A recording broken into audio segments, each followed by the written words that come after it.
ہم آپ کو یہاں پر اور ایک انتہائی اہم خبر بتانا چاہیں گے۔ جموں کشمیر میں شراب بندی کے مطالبے نے ایک بار پھر سیاسی اور سماجی حلقوں میں بحث چھیڑ دی ہے۔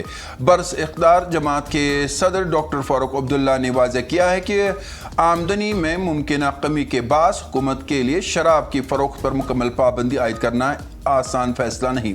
ان کے بیان کے بعد اختلافی جماعتوں اور مذہبی حلقوں نے حکومت کو شدید تنقید کا نشانہ بنایا ہے۔ ڈاکٹر فاروق عبداللہ نے اس معاملے پر سابق وزیر اعظم مورارجی دیسائی کے دور حکومت کا حوالہ دیتے ہوئے کہا کہ 1977 کی دہائی میں بھی جموں و کشمیر میں شراب بندی کا مسئلہ اٹھایا گیا تھا، تاہم اس وقت کے وزیر اعلیٰ شیخ عبداللہ نے مرکزی حکومت سے مالی نقصان کے ازالے کی شرط رکھی تھی۔ فاروق عبداللہ کا کہنا تھا کہ اگر آج بھی مرکزی حکومت کو ہونے والے نقصان کی تلافی کرے تو شراب کی فروخت فوری طور پر بند کر دی جا سکتی ہے۔ انہوں نے یہ بھی کہا کہ صرف پابندی عائد کرنے سے شراب نوشی ختم نہیں ہو سکتی، کیونکہ جو لوگ شراب پینا چاہتے ہیں وہ کسی نہ کسی طریقے سے اسے حاصل کرتے ہیں۔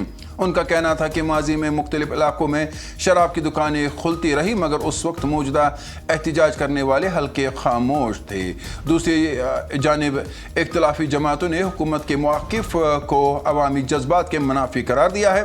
جموں و کشمیر اپنی پارٹی کے صدر الطاف بخاری نے تامل ناڈو کے نو منتخب وزیر اعلیٰ جوزف وجے کے حالیہ فیصلے کا حوالہ دیتے ہوئے کہا کہ عوامی قیادت وہی ہوتی ہے جو عوامی خواہشات کے مطابق فیصلے کرے۔ انہوں نے کہا کہ جوزف وجے نے اقتدار سنبھالنے کے بعد صرف 2 دن بعد مندروں، درسگاہوں اور بس اڈوں کے قریب قائم 700 سے زیادہ شراب کی دکانیں بند کرنے کا حکم دیا، جو عوامی امنگوں کی حقیقی ترجمانی کرتی ہے۔ مزید لیڈروں نے کہا کہ جموں کشمیر میں سیاسی جماعتیں ایک دوسرے پر الزام تراشی میں مصروف ہے، جبکہ عوام ایک واضح اور دو ٹوک فیصلہ چاہتی ہے۔ ان کا کہنا تھا کہ اگر ماضی میں کی حکومتوں نے شراب بندی نہیں کی تو یہ موجودہ حکومت کے لیے جواز نہیں بن سکتا۔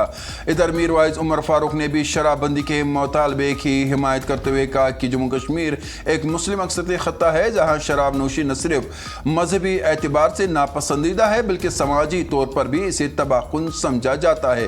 انہوں نے کہا کہ ملک کے کئی غیر مسلم اکثریتی ریاستوں میں بھی معاشرتی نقصان کے پیش نظر شراب پر پابندی عائد کی گئی ہے۔ میر واعظ کا کہنا تھا کہ منشیات کے خلاف جاری مہم اس وقت تک مؤثر ثابت نہیں ہو سکتی جب تک شراب کے خلاف بھی سخت کارروائی نہ کی جا سکے، کیونکہ شراب بھی خاندانوں اور معاشرے کی تباہی کا سبب بنتی جا رہی ہے۔